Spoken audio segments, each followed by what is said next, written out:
মেহমান আমি খাবো, মেজবানেরও খাইতে হবে।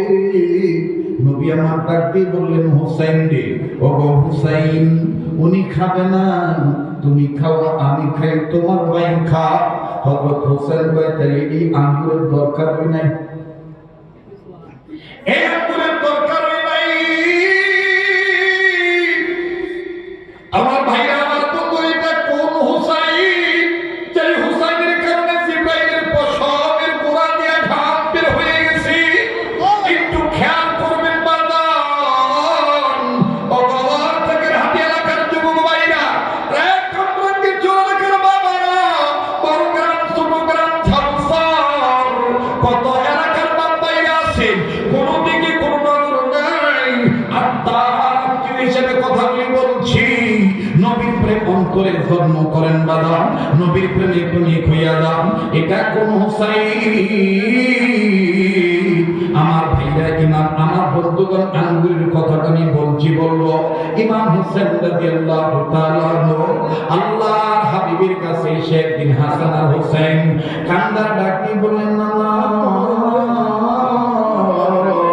কত মানুষের ঘোড়া আছে, মানুষের বাচ্চাগুলি ঘোড়ার পেটের উপর উঠিয়া দোল খায়।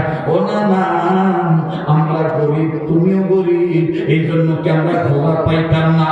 আমার নবী ডাক দিয়ে বললেন, না না ভাই, আমি মুহাম্মদ তোদের জন্য ঘোড়া হয়ে গেলাম। হোসেন ডাক দিয়ে বললেন, না না ভাই, আপনি যদি আমাদের জন্য ঘোড়া হন, কেন আপনি ঘোড়া হইলেন? বলে, এই যে আমি ঘোড়া হয়ে গেলাম। চিন্তা করেন, আর কোন হাসির টপিক নয়। আমার বন্ধুরে, কান্নাটা আসলো, কান্নার বাদ তুলবেন, কান্নার মনে করবো, আল্লাহ মাফ করে দিবি। আমার দিল বলে আজকের মাহফিল দোয়া কবুল হয়ে যাবি, রব্বে কাবা আজকের মাহফিল কবুল করবে। এই পাগলকে অবহেলা করবেন না বাবা। এই পাগলের হাত আল্লাহ প্রতিবার বারবার প্রতি বছরের মধ্যে বারবার আল্লাহ মক্কা মদিনায় নিয়ে যায়। এই তো বাদাম আগামী মাসে চলে যাব, গোটা রমজান আমি মদিনায় থাকবো। কথা দিচ্ছি বন্ধু, আপনাদের ভুলবো না। আপনাদের পক্ষ হইতে রাসূলুল্লাহ দরবারে সালাম পৌঁছায় দেব, কাবা ধরে আমি আপনাদের জন্য দোয়া করব। ও মুসলমান বন্ধুরে, প্লিজ একটু গভীর মনোযোগী হয়ে কথাগুলি শোনেন। ইমাম হোসেন ডাক দিয়ে বললেন, না না ভাই, আপনি যদি ঘোড়া হন, মানুষের ঘোড়া ডাক দেয়, তুমি ঘোড়ার মতন ডাক দাও তো দেখি। আমার নবী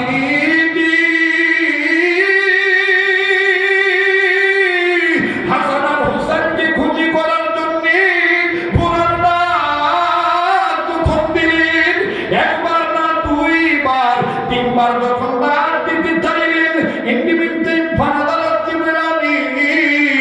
জিবরাইল আমিন হাজির হয়ে গেল। জিবরাইল হাজির হইয়া নবীর ডাক দিয়ে বলতেছেন, নবীজি গো, আপনি আর দ্বিতীয়বার ডাক দিয়েন না, দুইবার ঘোড়ার ডাক দিয়েছেন।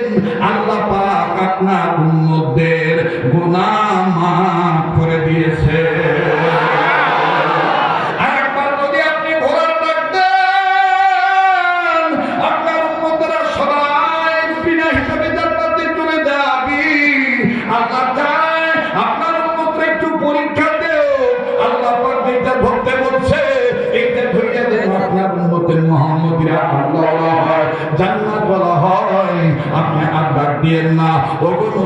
আপনি আপনি নাতিদেরকে অনেক ভালোবাসেন, সুবহানাল্লাহ কোন, আবার কোন সুবহানাল্লাহ।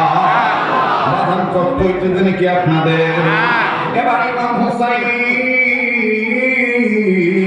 ডাক দিয়ে কয়, না ঘোড়ার ডাক দিলা ভালো কথা, পিঠে কি নিবা না? বলে, উঠো না, তোমরা ঘোড়ার পিঠে উঠো। এইবার হাসানকে পিছনে দিলেন, হযরত হোসেন সামনে বসলেন, নবীজির ঘাড়ের কাছে বসলেন। ঘাড়ের কাছে বসিয়া এই দুই ঘাড় বরাবর ইমাম হুসাইন দুইটা পাও আমার বন্ধুগণ ঝুলাই দিলেন। ঝুলাই দিয়ে বলে না না, মানুষের ঘোড়ার লাগাম আছে, ডাইনে টান দিলে ডাইনে যায়, বামে টান দিলে ডাইনে যায়। ও না না মুহাম্মদ, তুমি যে কেমন ঘোড়া হইলা, তোমার লাগাম তো পাই না। নবী আমার ডাক দিয়ে কয় না না ভাই, তোমাদের লাগাম বানায় দিলাম আমি মুহাম্মদের দুইটা কান। যখনই বলছে আমি মুহাম্মদের দুইটা কান, হযরত ইমাম হুসাইন নবীর ডান কান ধরে এত জোরে টান মারলো, টান মারিয়া দুই পাও দিয়ে এরকম করে বাড়ি মারে আর ডাক দিয়ে কয় চল ঘোড়া চল, চল ঘোড়া চল। বামে কান ধরে টান মেরে টান দিয়ে কয় চল ঘোড়া চল, চল ঘোড়া চল, বামে চল। হাসান দেখতেছেন নানাজি ঘেমে গেছে, নানার চেহারাটা লাল হইয়া গেছে, নানার কানটা লাল হইয়া যাইতেছে। হাসান পিছন থেকে ডাক দিয়ে কয় আস্তে টান মারো, আস্তে টান মারো, আমার নানা ব্যথা পায়।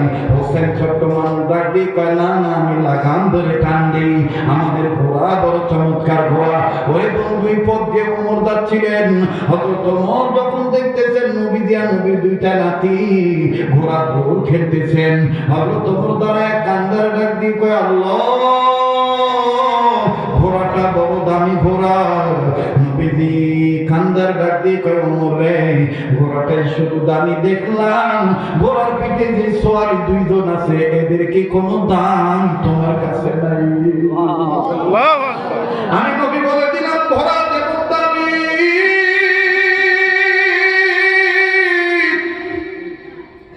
ঘোড়ার পিঠে সওয়ারি দুইজন অনেক দামি।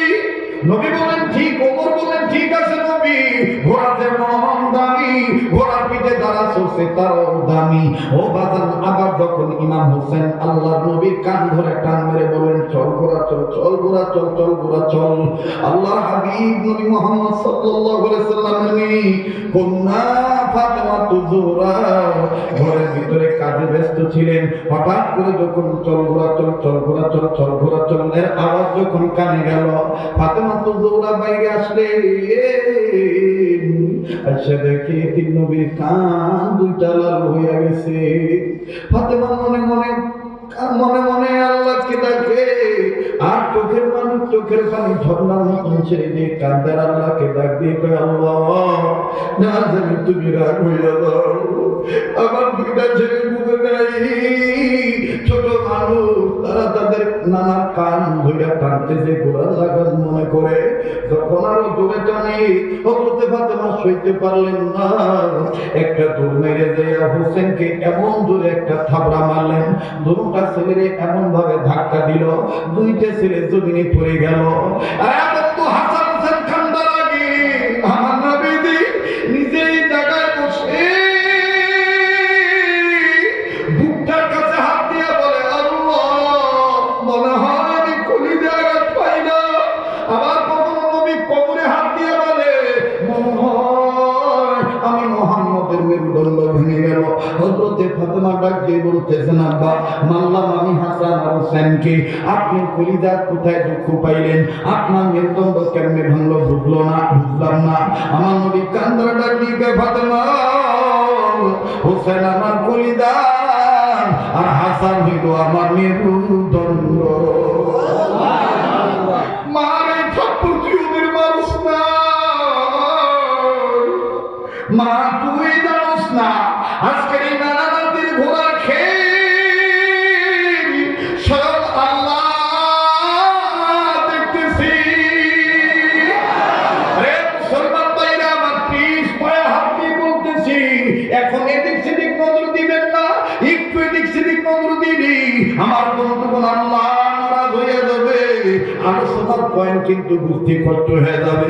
এই হোসেন রাদিয়াল্লাহু তাআলা আরেকদিন কি ঘটনা ঘটেছে শুনেন, আঙ্গুর কথাটা কিন্তু আমি ভুলি নাই। আল্লাহ পাক যেটা ধরতে বলছে সেটা ধরলে দেখেন যে কেমন দাম বাড়ে। ইমাম হুসাইন আমার বাইরানি দেখতে গেছেন, নবীজি শাহাদাত আঙ্গুল উঁচু করে সুন্দর সুন্দর বয়ান করতেছেন। হাসানকে ডাক দিয়ে কয়, বড় ভাই নানা ওই জায়গায় কি করে? ওমর ওসমান, আমার আব্বা আলী, আবু বকরকে দেখা যায়, অনেক মানুষ সেখানে দাঁড়িয়ে আছে।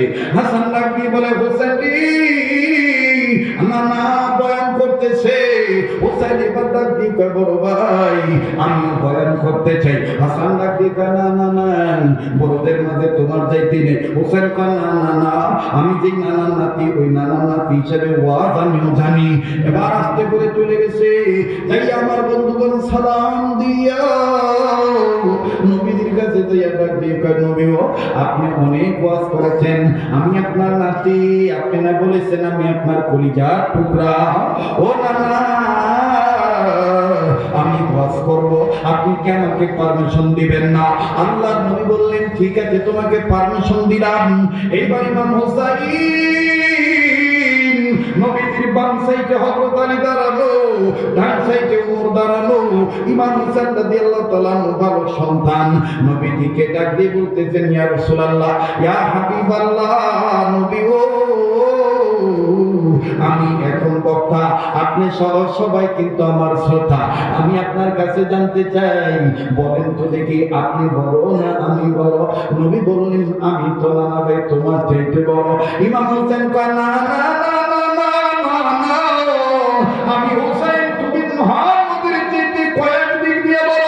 যখনই বলছেন হোসেন তোমার চাইতে কয়েক দিক দিয়ে বড়, হযরত ওমর আলীকে ডাক দিয়ে গালি রে, তোমার পোলার মুখটা সামাল দিয়ে কথা কইতে কও। আজকে যদি আমার পোলা আব্দুল্লাহ হইতো, তাহলে আমি আদবের খেলাফের কথা বলার বিচারটা কিন্তু আমি করে দিতাম। হযরত আলী দেখলেন ছোট্ট মানুষ, না জানি আবার কোন আদবের খেলা হইয়া যায়। হযরত আলী পিছন দিক দিয়া যাইয়া হযরত হুসাইনের মুখ এত জোরে চাপ দিয়া ধরলো, লাগবে না লাগবে না, তোর কোনো ওয়াজ করা লাগবে না। হযরত আলী খেয়াল করতে পারে নাই, হযরত আলীর ডান হাতের আঙ্গুলের মাঝখানের আঙ্গুলের পেটের হাড্ডিটা লাগিয়া ইমাম হুসাইনের মুখের ঠোঁট ফাটিয়া দাঁতের সাথে লাগিয়া রক্ত যখন পড়তেছে, হযরত আলীর আঙ্গুল বেয়ে বেয়ে আমার নবী ডাক দিয়ে কয়, আলী রে আমার নাতি ছোট মানুষ বোঝে নাই, ছাইড়া দাও, মুখটা খুইলা দাও, দেখি না কি বলতে চায়, আগে রাগ হইও না। হযরত আলী কয়, নবী গো না না না না, ওরে কোনো ওয়াজ করতে দেব না। ইমাম হুসাইন দুইটা হাত বারবার এরকম হামা করে দেয়, আর দিকে দিকে গুনগুন করে বলতেছিল, না না, মা আমার ধাক্কা দিছিল, মা আমার থাপড়া মারছিল, তুমি কইছিলা আমি নাকি তোমার কলিজার টুকরা লাগি, আজকে তোমার সামনে আব্বা আমার এইভাবে মুখে দাঁতা দিয়ে রক্ত বার করে দিল, না না তোমার কি একটু কষ্ট লাগে না? অবদান আল্লাহ নবী বলেন, আলী তুমি মুখটা ছেড়ে দাও। এবার হযরত আলী যখন ছেড়ে দিলেন, হযরত আলীর হাতে রক্ত লেগে আছে। ইমাম হুসাইন রক্ত মুছিয়া আমার বাইরে নবীর দিকে তাকাইয়া নবীকে ডাক দিয়ে কয়, নবী গো তোমার সামনে আমার আব্বা এইভাবে মুখে দাঁতা দিয়ে ধরলো, ও নানা তোমার কি একটু কষ্ট লাগে নাই? নবী আমার ডাক দিয়ে বললেন, তুমি পাগলামি করলা কেন? তুমি আমার কোন দিক দিয়ে বড় বলো না? ইমাম হুসাইন কয়, আব্বারে বইলো আর যেন মুখ চাপ দিয়ে না ধরে, আমি আজকে প্রমাণ করবো আমি কোন দিক দিয়ে বড়। আল্লাহু আকবার, আল্লাহু আকবার। আশিক বিনে কে বুঝিবি আমার দয়াল নবীর শান, বলেন আশিক বিনে কে বুঝিবি আমার দয়াল নবীর শান, বলেন না আশিক বিনে কে বুঝিবি আমার দয়াল নবীর শান, আশিক বিনে কে বুঝিবি আমার দয়াল নবীর শান। রহমাতুল লিল আলামিন নবী কোরআনে প্রমাণ, আশিক বিনে কে বুঝিবি আমার দয়াল নবীর শান। নবী আমার মদিনারি বুলবুল,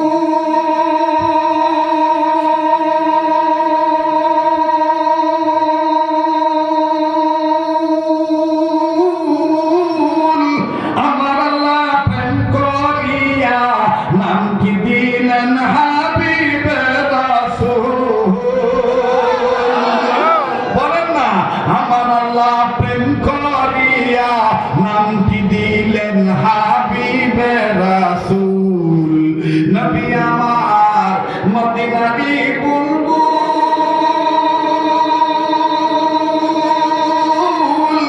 আমার আল্লাহ প্রেম করিয়া নামটি দিলেন হাবিবে রাসূল বলেন নামটি দিলেন হাবিবে রাসূল নামটি দিলেন হাবিবে রাসূল আরো জোরে নামটি দিলেন হাবিবে রাসূল ওই নবীকে ভুল বুঝিলে ওই নবীজির সুন্নাত না মানিলে ওই নবীকে শেষ নবী না মানিলে থাকবে না ঈমান আশিক বিনে কে বুঝিবি আমার দয়াল নবীর শান বলেন আশিক বিনে কে বুঝিবি আমার দয়াল নবীর শান জোরে জোরে কর মারহাবা কষ্ট হইতেছে নাকি বলেন চলবে কি চলবে না আমি বলবো আজকের মাহফিল চলছে আপনারা বলবেন চলবে আপনারা বলবেন চলছে চলবে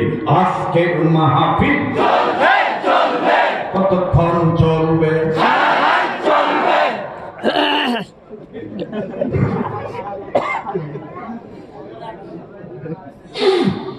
আল্লাহ কবুল করুন প্লিজ বলেন এবার হুসাইন ডাক দিয়ে কয় না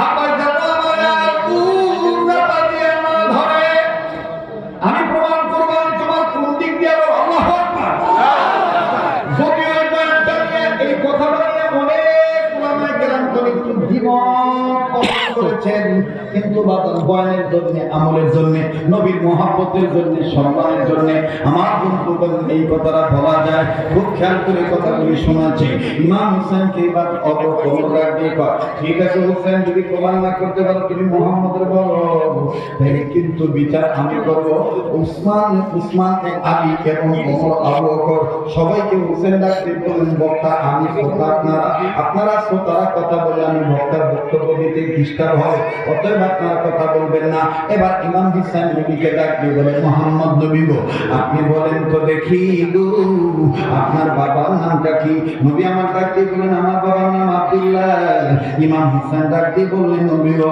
আপনার বাবার নাম আব্দুল্লাহ আপনার বাবা আব্দুল্লাহ জান্নাতি না জাহান্নামী কোনো দলিল আসেনি বলে না না না দলিল নাই তবে আমার উসিলায় আল্লাহ তাআলা আমার বাবা আব্দুল্লাহকে জান্নাত দিবে এটাই সত্য বলে কাগজে কলমে কোনো দলিল নেই বলে না না কাগজে কোনো দলিল নেই বলে তাইলে তোমার বাবার পরিচয় পর্যন্ত শেষ তুমি আমার বাবার চিনি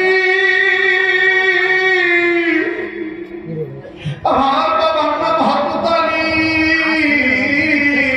আসাদুল্লাহিল গালি শেখ খুদা আলী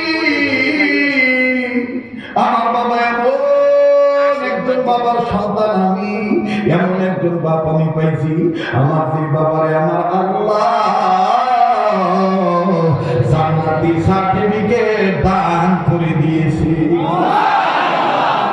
এবার হযরত আলী হুসাইন এর মুখে কথা শোনার পর আমি কান্দার ডাক দিয়ে আল্লাহ আমি কোন তুলার মুখটা দাতা দিয়া ধইরা মুখ ফাটাই দিয়া রক্ত বের করে দিলাম আল্লাহ কোন তুলার মুখটা আমি এইভাবে মুখটা ফাটাই দিলাম আল্লাহ এত রূপবাদ চারণ করে কি নবীর প্রেম সুবহানাল্লাহ হযরত আলী কান্দে আর নিজের নিজে কান্দায় এবার বিশ্ব নবীর নাতি ইমাম হোসেন ডাক দিয়ে কয় নবী বলেন তো দেখি বাবার দিক দিয়ে আপনি বড় না আমি বড় নবী ডাক দিয়ে কয় না রে বাপের দিক দিয়ে তো তুই বড় এবার বলে বলো তো দেখি নবী মুহাম্মদ তোমার মায়ের নাম কি বলে আমার মায়ের নাম আমিনা বলে তোমার মা পরিচয় এই পর্যন্ত সে তুমি আমার মায়ের চিনি আমার মা এমন একজন মা আমার মা জান্নাতে না ঢুকলে কোন নারীরা জান্নাতে যাইতে পারবে আমার মা এমন একজন মা আমার মার নাম ফাতেমাতুজ জোহরা যার পক্ষে আল্লাহ এবং আল্লাহ রাসূল বলেছেন সাইয়্যিদাতুন নিসা আহলিল জান্নাহ আমার মা জান্নাতি মহিলাদের সর্দারি এখন বলেন যদি কি মুহাম্মদ নবী মায়ের দিক দিয়ে আপনি বড় না আমি বড় নবী বলতেছেন মায়ের দিক দিয়ে তো তুই বড়। এবার ইমাম হুসাইন বলতেছেন নাম্বার 3 বড় তো নবীজি তোমার নানির নাম কি? বলে আমার নানির নাম ওমর। ইমাম হুসাইন বলে তোমার নানির আলাদা কোনো পরিচয় আছে? বলে না না আমার নানির আর কোনো পরিচয় নেই। বলে এবার শোনো আমি এমন একজন নানি পাইছি ও মুহাম্মদ তোমার নানিরে আল্লাহ সালাম দেয় নাই আর আমার নানি খাদিজারে আল্লাহ 3 বার সালাম দিয়েছে। খুব খেয়াল করবেন। কান্না আসলো কান্না বান্দরবিন ইতিহাসের পাতা এলাকা থাকবে তাকে হাতি এলাকার মাহফিল কথা বলেন ঠিক কিনা? মন ভালো থাকলে দেখবেন সব কাজ ভালো লাগবে। মনের মধ্যে যদি দুশ্মনী থাকে কোনো কিছু ভালো লাগবে না কথা বলেন ঠিক কিনা? তবে আপনাদের জন্য আরো সুসংবাদ আছে। আগামী ফেব্রুয়ারি মাসে আবার আমার সাথে আপনাদের কামরাঙ্গীরচরে দেখা হবে ইনশাআল্লাহ। আল্লাহ মুসলমান ভাই আমার বন্ধুরে একটু খুব খেয়াল করে কথাগুলি শোনা চাই। ডাক দিয়ে বলতেছে নবী গো আমার নানির নাম খাদিজাতুল কুবরা। আমার নানিরে আল্লাহ 3 বার সালাম দিছে। শুধু সালামই দেয় নাই, তোমার নানি মারা যাওয়ার পর তোমার নানির মাথা কি আল্লাহ হাত দিয়া ঘুরেছেনি? কয় না না আমার নানির মাথা তো আল্লাহ হাত দিয়া ধরে নাই। ডাক দিয়ে কইতেনি তুমি আমার নানির চিনুনি? আমার নানির নাম খাদিজা, আমার নানির মাথা তুমি মুহাম্মদ রাসূল নিজের হাত দিয়া বরকতি হাত দিয়া কিবলার দিকে ঘুরে দিয়েছিল। একবার না 2 বার না 3 বার ঘুরে দিয়েছিল। 3 বার ওই আল্লাহ পাক কুদরতি হাত দিয়ে আমার নানির মুখ আর বরাবর সিদরাতুল মুনতাহা বরাবর বাইতুল মামুর বরাবর আল্লাহর কুরসি বরাবর আল্লাহ সোজা করে ধরেছে। আমি এমন একজন নানি পাইছি আমার নানির নাম খাদিজা। এখন বড় তো দেখি মুহাম্মদ। নানির দিক দিয়ে তুমি বড় নানি বড়। আমার নবী এখন আর চোখের পানি ধরে রাখতে পারেন না।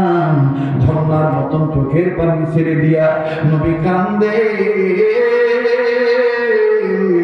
নবীর চেহারা চোখের পানি দ্বারা দাড়ি মুবারক বিধে বিধে টকটক করে পড়ে। উপস্থিত সবাই কান্দে আর ডাক দিয়ে বলে এতটুকু বাচ্চার অন্তরে কি পরিমাণ নবীর প্রেম দেখছো নি হিসাব কোন দিক দিয়া করছে। যুবক বাইরে আমি তুমি নবীকে মহব্বত করতে পারলাম না। কোন সিরাজে মান পাইবে আল্লাহ ভালো জানি। সমস্ত যুবক বন্ধুরে আমার নবীদের নাতি ইমাম হোসেন খানটা ডাক দিয়ে নবী গো আমার ফাইনাল কথা বলো তো দেখি তোমার নাম কি? এবার কথা নাম নবী বলে আমার নাম খাদাতুল হাফুরি। ইমাম হোসেন বলে নবী তোমার নানার নাম এই পর্যন্ত শেষ, তুমি আমার নানার চিনুনি? আমার নানার নাম সাইয়্যিদুল কাওনাইন ইমামুল মুরসালিন রাহমাতুল লিল আলামিন খাতামুন নবিয়্যিন সৃষ্টির মূল হাবিবের রাসূল মুহাম্মদ রাসূল। চিনুনি মুহাম্মদ নবী গো আমার নানার চিনুনি? আমার এই নানারা যদি আল্লাহ না বানাইতো তাহলে আমি এরকম দামি নানি পাইতাম না, আমি এরকম দামি মা পাইতাম না, এরকম বাবা পাইতাম না। আমার নানার উসিলাই তো আমি সব পাইছি। আমার নানার নাম মুহাম্মদ।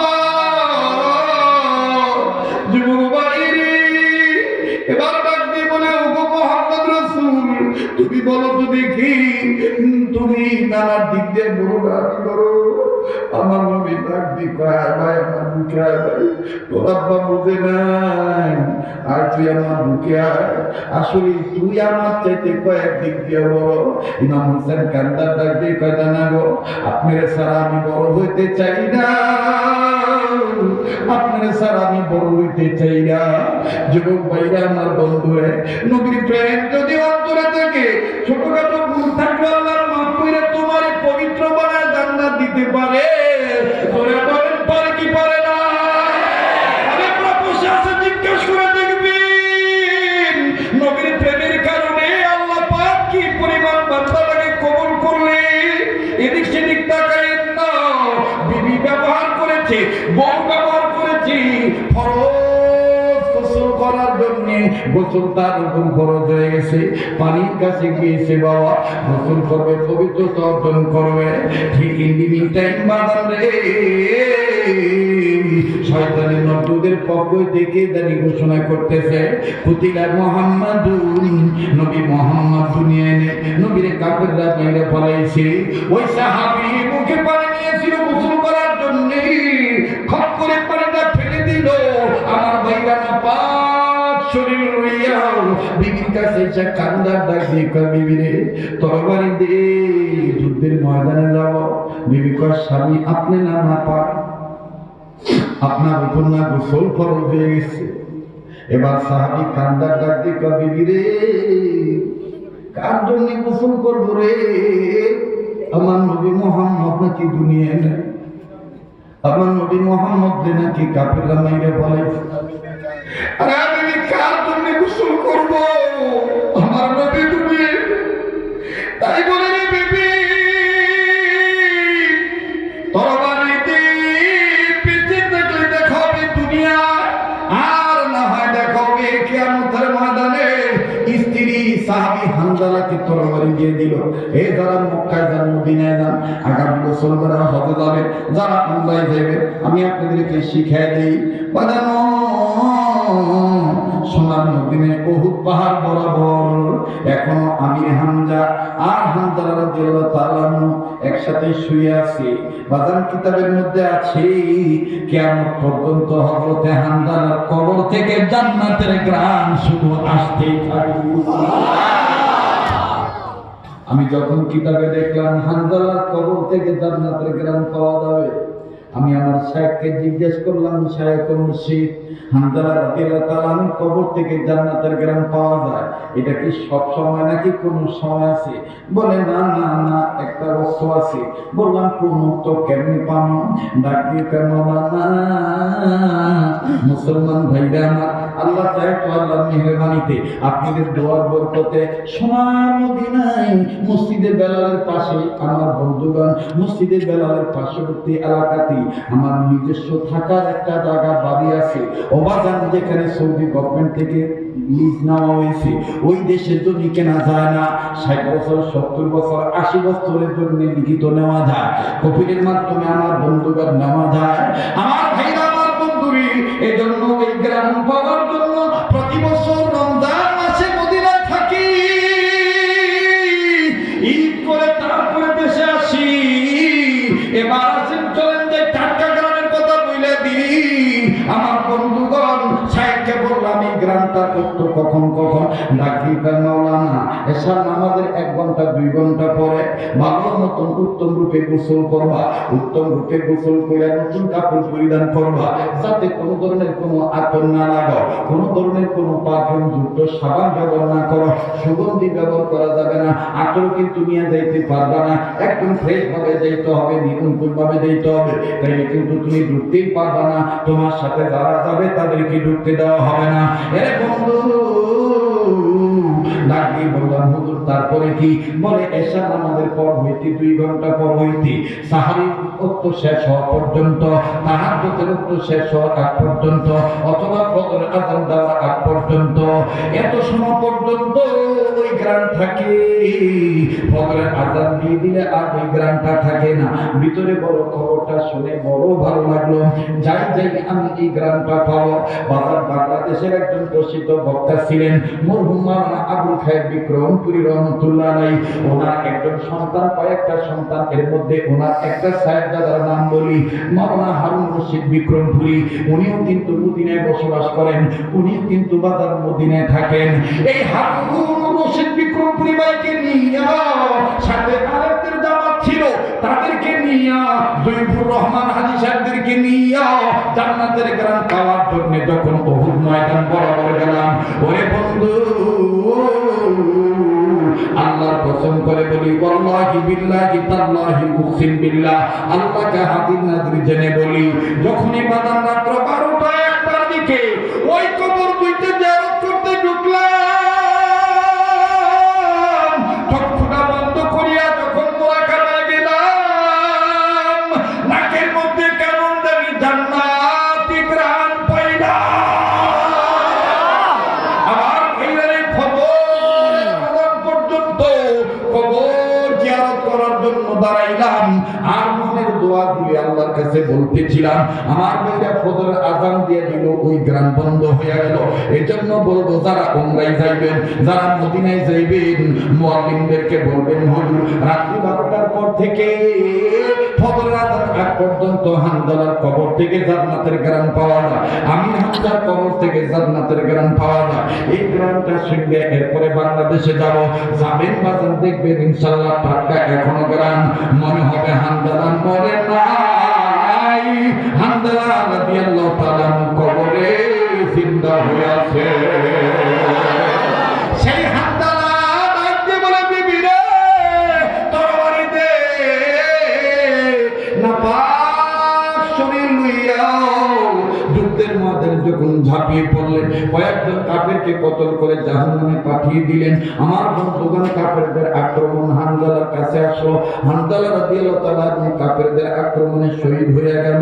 এবার নবীজি যুদ্ধ শেষ হওয়ার পর সাহাবীদেরকে ডাক দিয়ে বলতেছেন, যারা ধর্মকে প্রতিষ্ঠা করার জন্য আল্লাহ এবং আমি রাসূল যা ধরতে বলছি সেটা করার জন্য যারা নিজের জীবন দিয়ে দিল,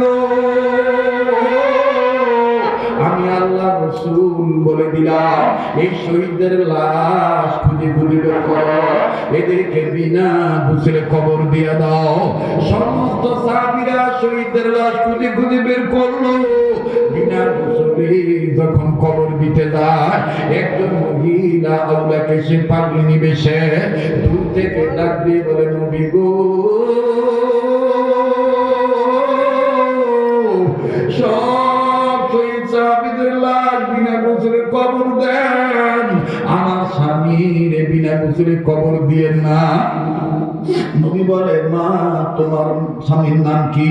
কেন বা তোমার স্বামীর বিনা গোসলে কবর দিব না?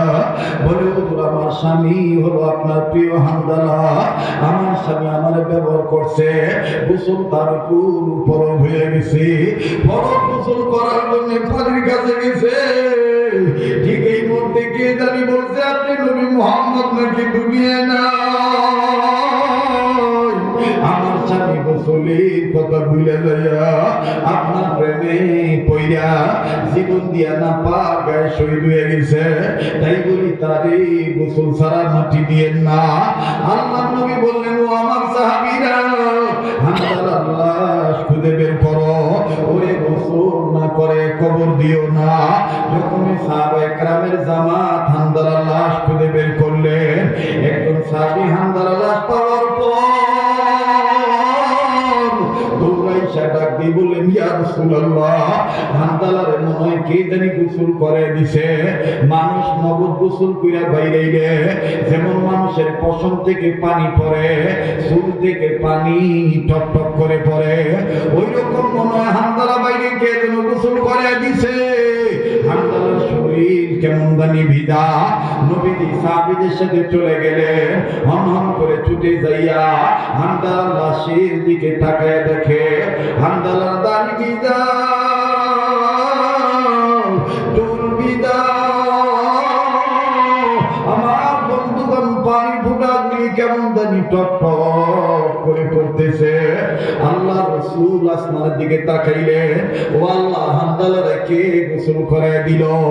আল্লাহ পাক ডাক দিয়ে বললেন, নবী গো, সেই হামদালা আমার প্রেমে পড়িয়া, আপনি নবীর প্রেমে পড়িয়া বিনা গোসলে বিনা নাপাক গায়ে গোসলের কথা ভুলে যাইয়া জীবন দিয়া শহীদ হইতে পারলো।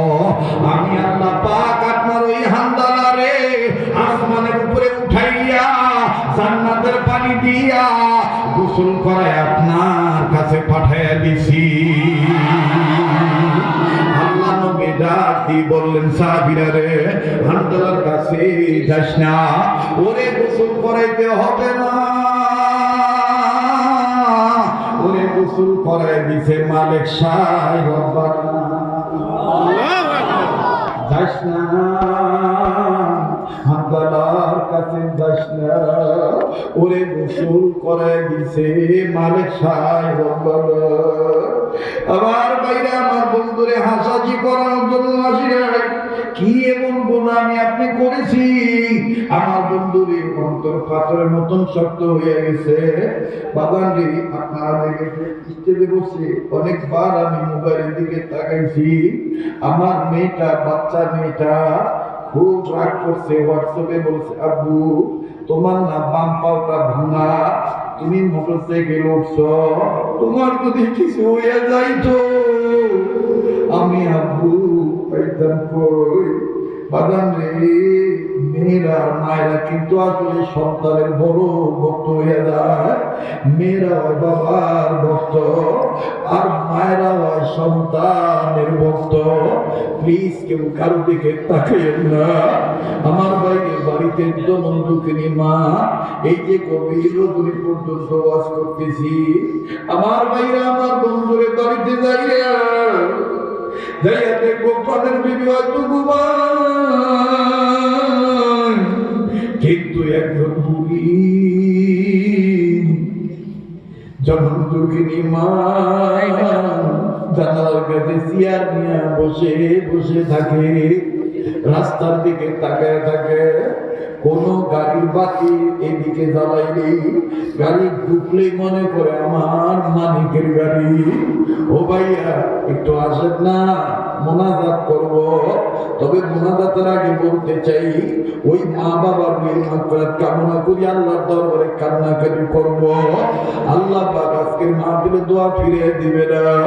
আমি জানি না এই ময়দানে কার মা দুনিয়ায় নেই, এই ময়দানে কার বাবা দুনিয়ায় নেই, কার মা বাপ জানি বিছানায় ডুবিয়ে পড়ে রয়েছে,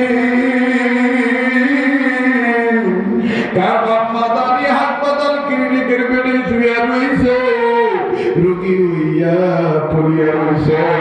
বাবা মায়া লাগে একটা ডাক্তার আল্লাহর গভীর রাত্রে বলেন না আল্লাহ, বলো না আল্লাহ, আল্লাহ বলতে ভালো লাগবে, বুঝে নিবেন আল্লাহ আপনার এক মা করিয়া দিবে, আল্লাহ আপনার বাপ মা কবর আযাব মাফ করে দিবে। কয়েক মিনিটের জন্য মুহূর্তের মুরাকাবায় সরিয়া না, এই রাত্র জীবনের শেষ রাত্র হইতে পারে। কার পিছনে জানি মালাকুল মউত দাঁড়ায় রয়েছে, কার জন্য জানি জঙ্গলার বাস রেডি হয়ে গেছে, কার জন্য জানি কাপনে কাপড় তৈরি হয়ে গেছে। কেউ কারোর দিকে তাকায়েন না। মান আরাফা নাফসাহু ফাকাদ আরাফা আল্লাহ, যে নিজের চিনল সে আমার আল্লাহ চিনল। একটু নিজের চিনার চেষ্টা করেন বাবা। যদি গুনাহ থেকে থাকে, গুনাহ মাফ নেওয়ার জন্য আমার মাবুদকে মায়া করে প্রেমের সুর দিয়া একটা ডাক দিয়া বলেন না আল্লাহ।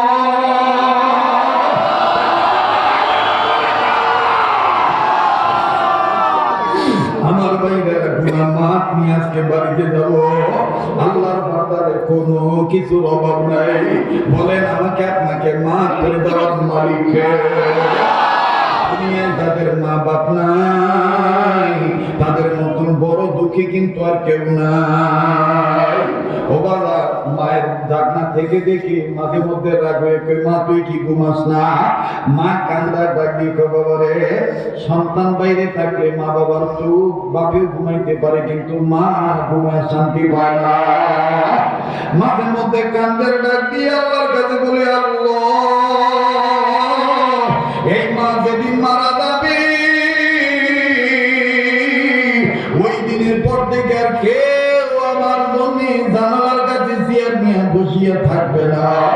যুবক তুমি কোন মায়ের বুড়ি কইয়া গালি দাও, কোন বাবারে তুমি বুড়া কইয়া গালি দাও? দাঁত থাকতে দাঁতের মর্ম বোঝা যায় না, দাঁত পড়িয়ে গেলে বোঝা যায় দাঁতের কি মর্ম ছিল।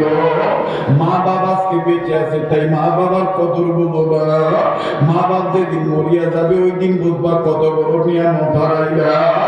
এক মিনিটে উদাহরণ দিয়া বলতে চাই, ও বাবা আমি দুনিয়ায় যাদের মা নাই তারাই জানে তাদের কত বড় নিয়ামত নাই। হয়তো আপনারা অনেক বয়ানে শুনিয়া থাকতে পারেন বন্ধু, ক্যাসেটের মাধ্যমেও শুনিয়া থাকতে পারেন।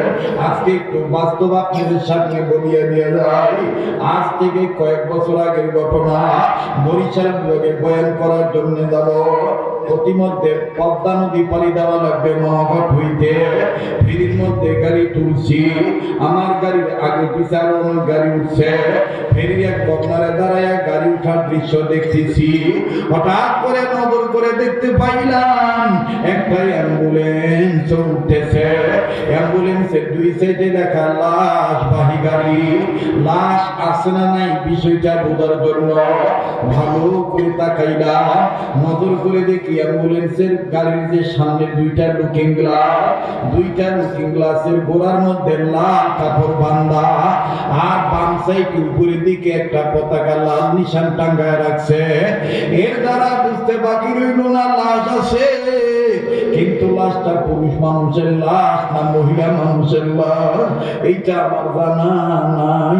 মৃত ব্যক্তির জন্য দোয়া করি আপন গাড়িতে উঠলাম।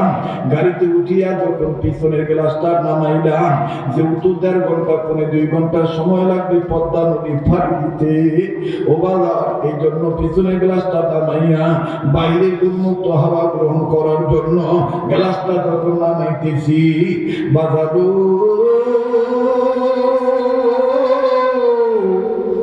ওই অ্যাম্বুলেন্স থেকে একটা বাচ্চা এত দূরে দূরে চিৎকার দিয়া কান্দে।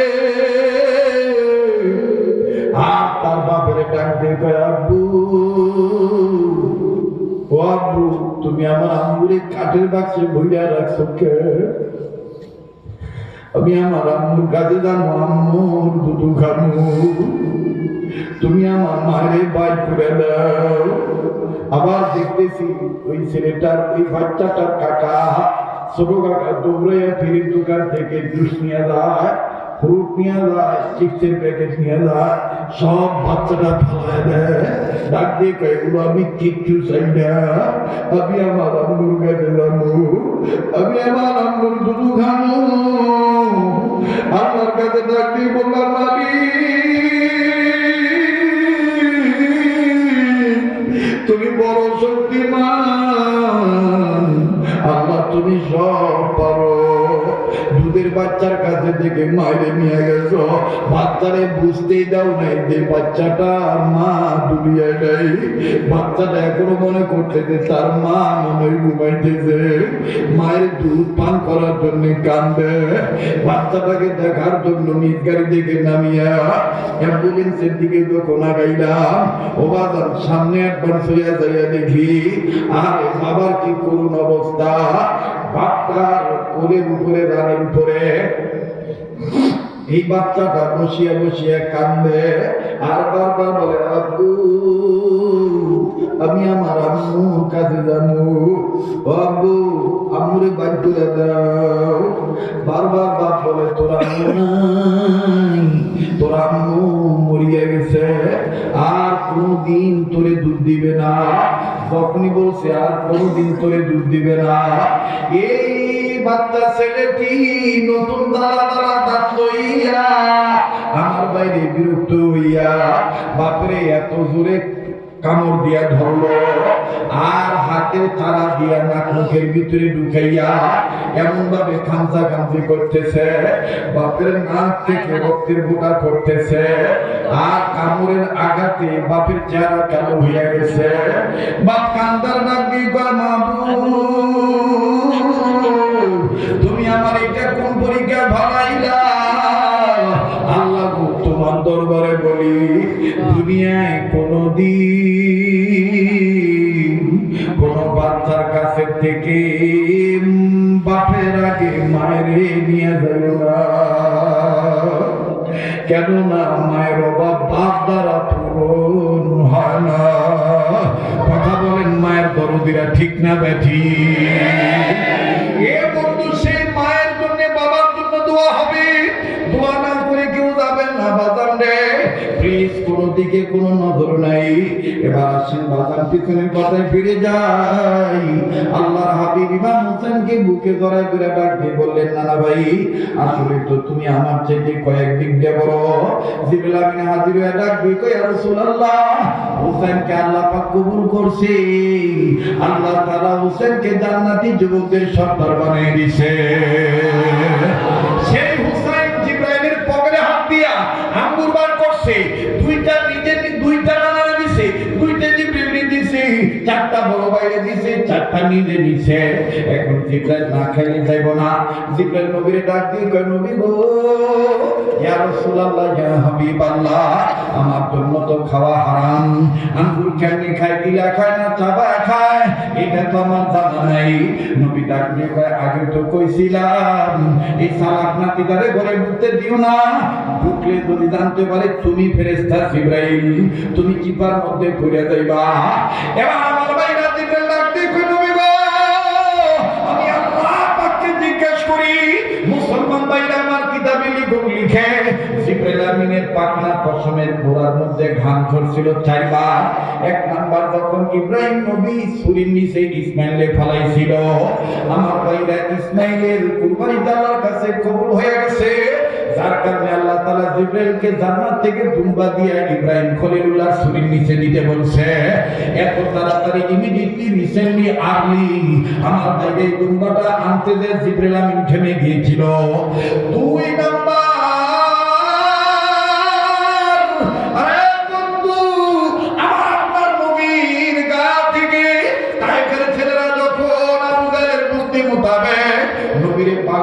যখন পাথর মারছিল, নবীর গায়ে রক্ত যখন জমিনে পড়তে চায়, আল্লাহ পাক ডাক দিয়ে কয়, জিবরাইল, আমার হাবিবের রক্ত জমিনে পড়লে কিন্তু আমি জমিন আর আসমান রাখবো না, আমি কিন্তু উলট পালট করে দেব, আমি কিন্তু কিয়ামত ঘটায় দেব। জিবরাইল আমিন অতি দ্রুত, এত দ্রুত আল্লাহর নবীর এই রক্তের ফোঁটা ঠেকাইছিল, পাখনাটা বিছিয়ে দিয়েছিল। যার কারণে আমার বন্ধুগণ, আমার বাবাজিরা, মুসলমান ভাইরা আমার জিবরাইলের পশমের গোড়ায় ঘাম ছুড়ে দিয়েছিল। 3 নাম্বার, ইউসুফ নবীর ভাইরা, ইউসুফ নবীকে যেদিন কুয়ায় নিক্ষেপ করেছিল, শেষ কথা শেষ। আমি বলছি আজকে আপনারা প্রেমে মজে গেছেন, আজকে প্রেমে মজে গেছে। এই 4 বারের বেলা 3 বারের বার হলো ইউসুফ নবীকে তোলা ঠেকানোর জন্য আল্লাহ পাক জান্নাত থেকে বলেছিলেন, ইব্রাহিম তুমি জান্নাতি প্যারাশুট ছাড়ো, যাতে জিবরাইল ইউসুফ পাথরের সাথে বাড়ি না খায়। সুবহানাল্লাহ। 4 নাম্বার হলো হুসাইন যেদিন কইছিল আঙ্গুর খেয়ে দে তুই। সুবহানাল্লাহ কইতেন। এখন আঙ্গুর খাওয়ার কথাটা কি শেষ করবেন নাকি শেষ করবেন? ফিনিশিং দিবেন না? কারা কারা কারা নবীর প্রেমিক হইয়া বাপের নামে মা বাবার নামে দোয়া করে আমার সাথে মদিনার পাগলের সাথে আশিক রাসূলের সাথে কাবা ধরা হাতের সাথে হাত উঠাইয়া দোয়া করে দেবেন শেষ পর্যন্ত। শেষ ভালো না? ওয়াদা দিচ্ছেন, কিন্তু এরপর যদি কেউ আমার কোনো আপত্তি নেই, কিন্তু এর আগে আমি 2 মিনিট একটা আবদার করবো।